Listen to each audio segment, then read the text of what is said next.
Huy, congrats, De La Maraming Cruz. salamat. Nandiyan na si De La Cruz. Salamat. De La Cruz, magpa-blowout ka naman dyan. Ay, oo naman.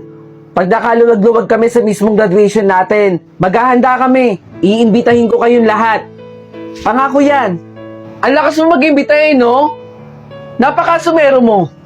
De Guzman? Anong akala mo ikaw talaga yung valedictorian? Totoo namang sinabi ng teacher natin na ako yung valedictorian, di ba? Dapat ko talaga siyang paniwalaan. Mamaya, magkakaalamanan tayo, De La Cruz, kung sino ba talaga ang tunay na valedictorian dito. Good morning, class. Good morning po, principal. Wala si Sir Cruz ngayon. Ako muna ang papalit sa kanya. I have to make an announcement, class. Mula sa sinabi ni Sir Cruz, nais ko lang humingi ng paumanhin kay De La Cruz sapagkat ang ating valedictorian ngayong taon ay walang iba kundi si De Guzman. Maraming salamat po, principal. Paano po nangyari yun na si De Guzman ang valedictorian? Kahit tingnan niyo po yung mga records ko dito. De La Cruz, narinig mo naman ang sinabi ko, di ba? Si De Guzman ang ating valedictorian. Binabati kita, De Guzman. Principal, gusto ko pong hamunin si De Guzman. Mag-quiz bee po kaming dalawa. Para mapatunayan ko po sa inyo na ako po ang karapat-dapat na maging valedictorian at hindi si De Guzman. Ano yung pinagsasabi mo? Alam mo, De La Cruz, hindi kita papatulan sa kung anumang hamon ang gusto mong gawin. Kasi hindi ka naman kapatol-patol eh. Mas deserve ko ang valedictorian. Maraming salamat, principal. Pero ma'am, wala na kung ano-ano, De La Cruz.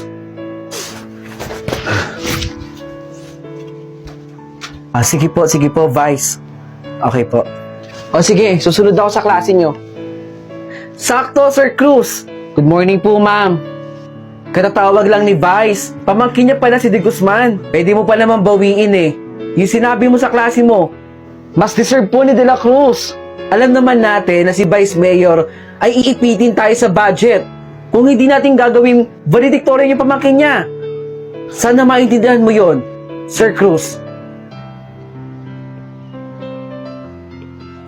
Guys, alam niyo ba yung bali-balita dito sa school? Si De La Cruz daw. Ampun! Ano kayang pakiramdam nang hindi mo kadugo yung kasama mo sa bahay? Aba syempre, baka mamaya magnakaw. Di ba? Yung mga posibleng mangyari. Ay naku guys, parating si De La Cruz. Mamaya na tayo magkwentuhan. Tara, dun tayo. Ampun? May kikiraan lang po ah. Andiyan si De La Cruz.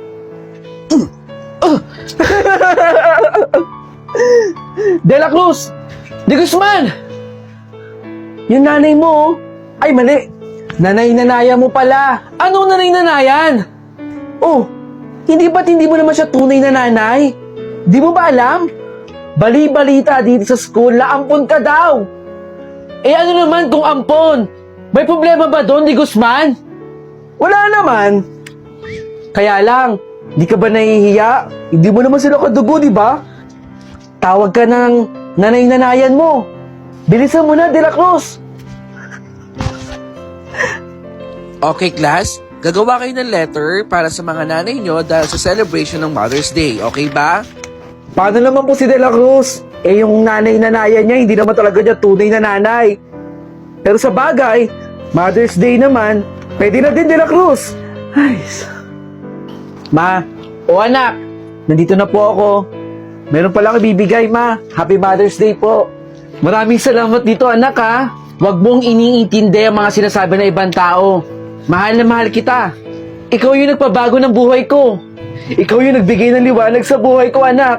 Maraming salamat at dumating ka sa buhay ko. Andito na rin yung mag-aampon sa akin, eh. Aalis na ako dito. Mag-iingat kayo dito, ha. Siya na po ba yung magiging anak ko? Siya. Maraming salamat po. Kayo po talaga yung kasagutan. Hindi po kasi talaga ako magkakaanak eh. Yan po ang sabi sa akin ng doktor. Tara, aalagaan kita at ituturing kita ang tunay na anak ko. Ale, 1 kilo nga nung galunggong na yan. Okay po, madam. Sige po. Nak, tignan mo yun oh. Graduate ng magna cum laude yan. Pero tignan mo kung nasa siya ngayon. Nagtitinda dito sa palengke. Ang ganda-ganda ng puso niyan eh. Ay, nako anak ha, Sinasabi ko lang sa'yo, kailangan gumraduate ka din ng cum laude para maganda maging trabaho mo, okay? Ma, dahan-dahanan sa pananalita. Ayusin mo lang anak ha. Ay, sige, babayaran ko na. Hoy, bata! Di mo ba kami nakikita? Papasensya na po. Ang baho! Ang baho mo! Ma, tama na. Bata yan, oh. Pwede ba huwag mo kami indikitan? Nakakadiri ka. Papasensya na po. Pagpasensyaan mo na, ha? Naku, anak, huwag mo na ipagtanggol. Eh, totoo namang madumi siya. Tara na, anak! Huwag mo na ipagtanggol. Totoo namang mabaho siya, eh. Pagpasensya mo ni nanay ko, ha?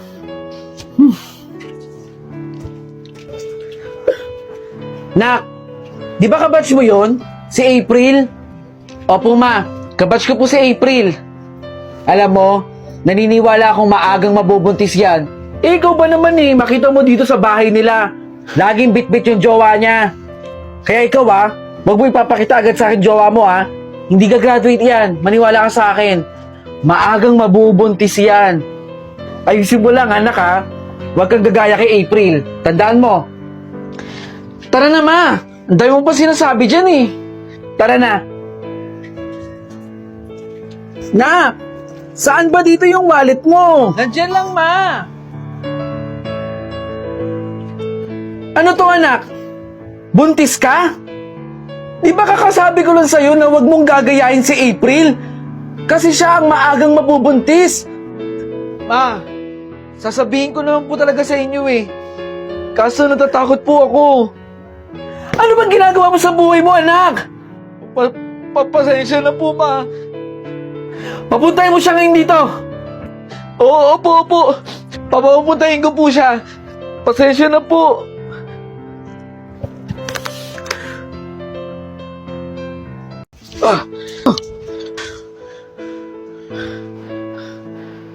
Si De La Cruz yun, di ba? Usap-usapan dito na siya yung nagnanakaw dito sa eskwelahan natin. Paano hindi ka magtataka? Sobrang bilis tumakbo. Anong malay natin? Eh baka talaga naman nagnanakaw yun.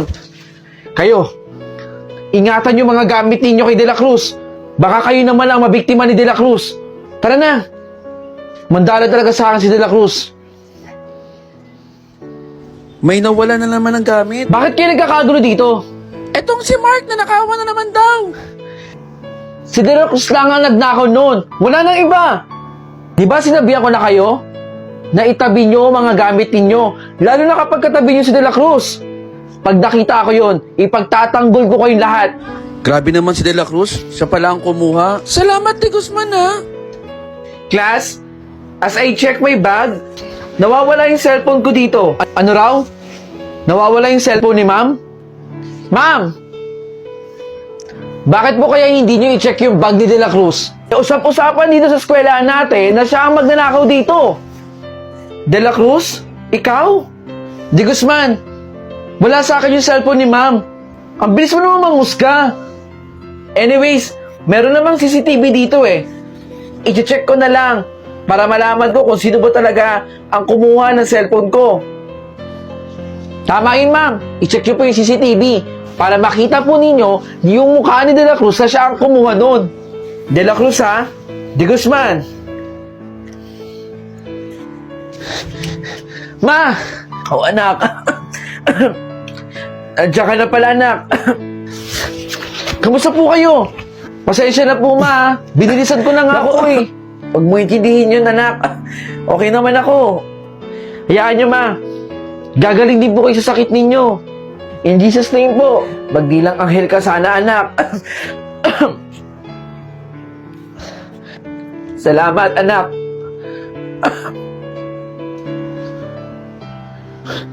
Ito yung gamit ni ma'am.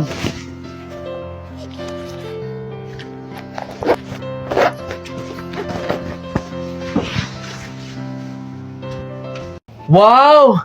Ang ganda naman ng bahay dito. At ang laki-laki. Mabuti na lang dito ako dinala ng agency ko. Ay, magandang araw po, ma'am. Teka, ikaw na ba yung pinadala ng agency dito? Bulag po kayo? Oo. Bulag ako. Ay, Pasensya na po, ma'am. Kailangan ko na kasamang maglilinis ng bahay at magluluto para sa akin. At syempre, mapagkakatiwalaan ka sa bahay. Nandyan, sa kaliwa, yung kwarto mo. Salamat po, ma'am.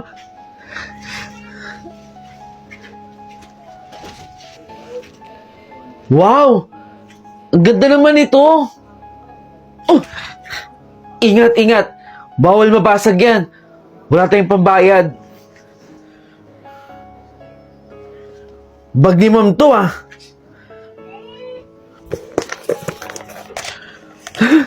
Daming pera.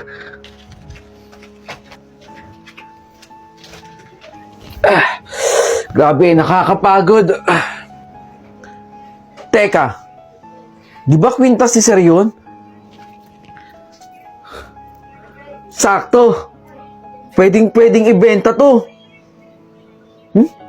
Hindi naman niya makikita eh. Bulag naman si ma'am. Bebenta ko to. Ma'am, aalis lang po ako saglit dito ah. Saan ka pupunta? Mamimili lang po ako sa palengke. Wala akong kasama dito. Pangako ma'am, babalik po ako. Hindi ko po kayo iiwan ma'am. Sige ma'am, alis na po ako. Pero teka lang, Marie. Pwede ka bang bumalik dito? Bakit po, ma'am? At ibalik mo yung kinuha mong kwintas at pera? Di ba ma'am bulag kayo? Paano niyo po nakita? Hindi ako bulag, Marie. Sinubukan lang kita kung talaga mapagkakatiwalaan ka. Pero binigo mo ko. Magnanakaw ka rin pala eh. Tulad ng ilang mga naging kasambahay ko dito.